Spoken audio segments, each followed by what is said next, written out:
नमस्कार दोस्तों। देश की जनता इस कदर नशे में चूर हो गई है कि इजराइल, अमेरिका, ईरान युद्ध के बीच में वह भूल गई है कि अपने देश के 4 राज्यों में चुनाव चल रहा है और यह चुनाव कितना महत्वपूर्ण है, वहां पे क्या क्या चीजें हो रही हैं, किसी को पता ही नहीं है। सारे लोग बस गोले बारूद और मिसाइलों को देखने में मस्त हैं, मगर देश के ऐसे लोगों की निगाह को मैं इस चुनाव में खींचने की कोशिश कर रहा हूं।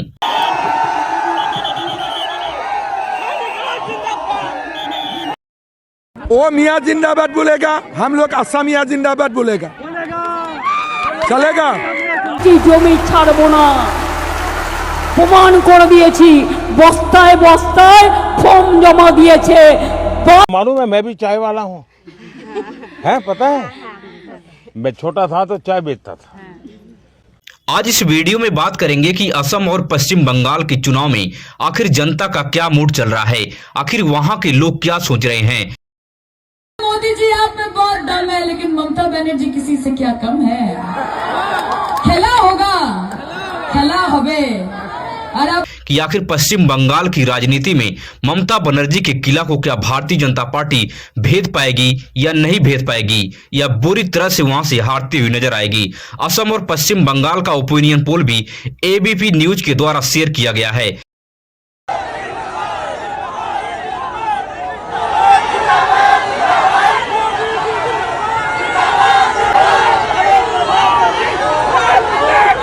एबीपी न्यूज ने 2 एजेंसियों के ओपिनियन पोल को शेयर किया है कि आखिर असम में और पश्चिम बंगाल में कितनी सीटें पार्टियों को मिलती हुई नजर आ रही हैं। इस पर एनालिसिस करेंगे।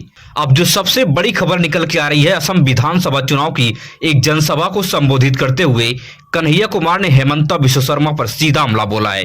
दरअसल हेमंता विश्व शर्मा को अल्टीमेटम राहुल गांधी दे चुके हैं। पहले ही राहुल गांधी कह चुके हैं कि चुनाव के बाद में हेमंता विश्व शर्मा जेल में जाएगा, माफी स्वीकार नहीं की जाएगी, सीधे हेमंता विश्व शर्मा को जेल होगी। हेमंता विश्व शर्मा राहुल गांधी के इस बयान से बौखला गए हैं। राहुल गांधी एक पागल है, सरकार नहीं है, बोलता है मैं अरेस्ट करूंगा। एक अगर वो पागल नहीं होगा तो बोलेगा मैं अरेस्ट करूंगा। हेमंता विश्व शर्मा का साफ कहना है कि इस जन्म में राहुल गांधी हमें जेल नहीं भेज पाओगे। हेमंता विश्व शर्मा के इसी बयान पर पलटवार करते हुए कन्हैया कुमार ने कहा कि इसी गिरफ्तारी के डर से तुम्हारा तो दूसरा जन्म हुआ है, इस दूसरे जन्म में तुमने भारतीय जनता पार्टी को ज्वाइन किया है। कन्हैया कुमार ने जो कुछ कहा है, इस वीडियो को आप देखिए। हेमंता विश्व शर्मा ने कहा कि हमको गिरफ्तार करने के लिए दोबारा जन्म लेना पड़ेगा। नहीं, गिरफ्तारी के डर से ही तो तुम्हारा दोबारा जन्म हुआ है अमित शाह के लिए।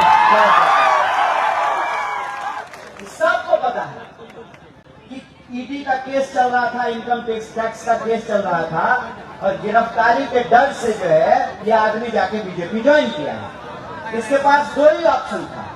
जया शाह का डैडी बोला या तो जेल में जाओ या बीजेपी में आओ, तो जेल जाने के बजाय बीजेपी में चला गया। तो कहते हैं कि जिसका इतिहास इतना काला हो उसको ऊंचा ऊंचा जवान उठा करके नहीं बोलना चाहिए।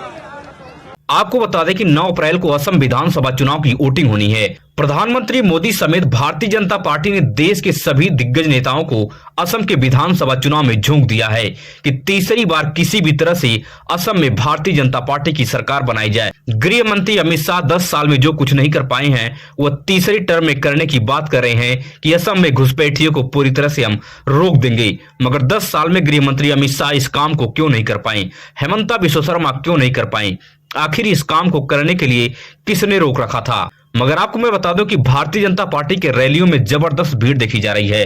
9 जिले पूरे के पूरे घुसपैठियों से भर गए, मुस्लिम बहुल जिले बना दिए। मगर मैं आज गौरव गोगोई को कहने कर जाता हूं, आप और राहुल बाबा जितना जोर लगाना है लगा दो, एक एक घुसपैठिए को वापस जाना पड़ेगा। मगर यह भीड़ तीसरी बार क्या वोट में तब्दील होगी, यह सबसे बड़ा सवाल है। अब आपको मैं बता दूं कि असम के विधानसभा चुनाव की 126 सीटों का जो एबीपी न्यूज के इस सर्वे के मुताबिक भारतीय जनता पार्टी को 83 से 90 सीट मिलती हुई नजर आ रही हैं और दूसरी जो एजेंसी है 90 से 102 सीट देती हुई नजर आ रही है। इस आंकड़ा में साफ झलक रहा कि भारतीय जनता पार्टी की तीसरी बार सरकार असम के विधानसभा चुनाव में बनने जा रही है। वहीं पर कांग्रेस को एक एजेंसी ने 30 से 36 सीट दे रही है और दूसरी एजेंसी 22 से 32 सीट दे रही है। कांग्रेस की बुरी तरह से हार नजर आ रही है असम के विधानसभा चुनाव में। मगर कांग्रेस पार्टी के नेताओं के रैली में जो भीड़ दिख रही है उससे बहुत बड़ा उलटफेर नजर आ रहा है।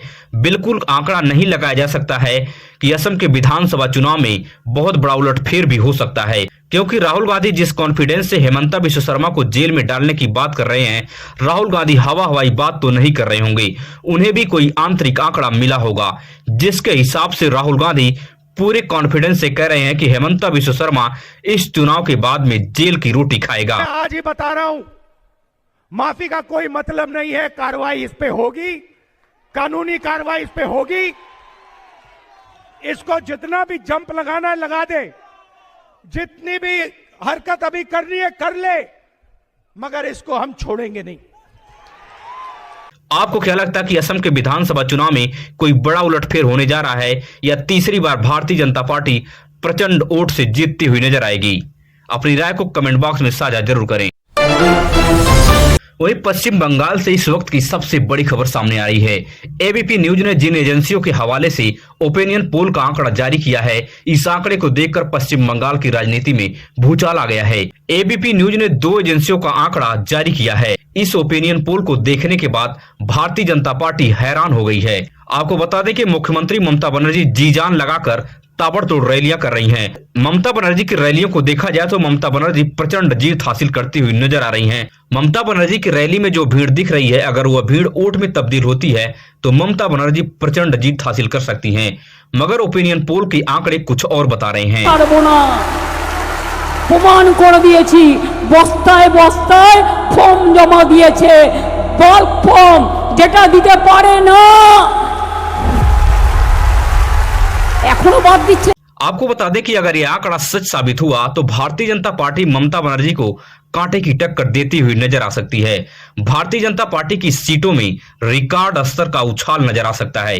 कभी भारतीय जनता पार्टी 3 सीट पर थी, मगर 3 सीट से सीधे 77 सीट की भारी उछाल ली है। मगर इस ओपिनियन पोल में एबीपी न्यूज ने पूरा पासा ही पलट दिया है।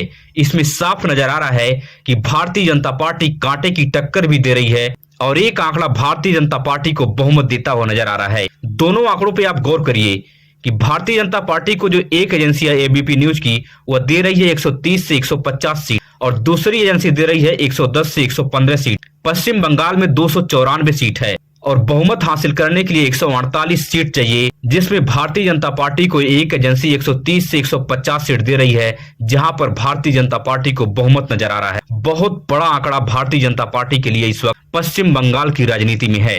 वहीं टीएमसी को एक एजेंसी जो है 140 से 160 सीट दे रही है, दूसरी एजेंसी 155 से 165 सीट दे रही है।